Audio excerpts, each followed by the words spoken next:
Hi friends, మరి నిన్న guess the Bible story అనే క్విజ్ ప్రోగ్రామ్ కండక్ట్ చేశాము. దాంట్లో పార్టిసిపేట్ చేసిన ప్రతి ఒక్కరికి మా హృదయపూర్వక వందనాలు.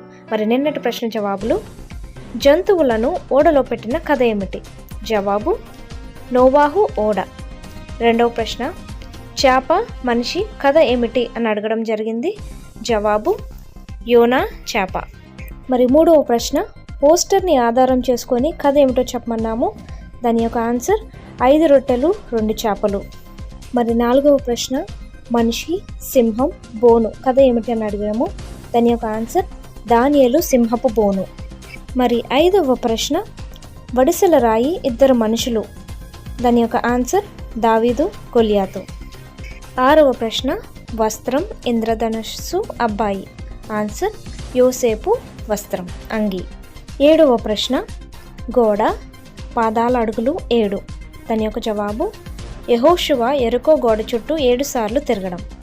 8వ ప్రశ్న: అగ్ని 3 వ్యక్తులు. జవాబు షడ్రక్ మేషక్ అబేద్నెగో. 9వ ప్రశ్న: పోస్టర్ని ఆధారం చేసుకుని కథ ఏమిటో చెప్పమన్నాము. దాని యొక్క జవాబు సృష్టి. 10వ ప్రశ్న: వనం మగ వ్యక్తి స్త్రీ చెట్టు. దాని యొక్క జవాబు ఆదాము అవ్వ.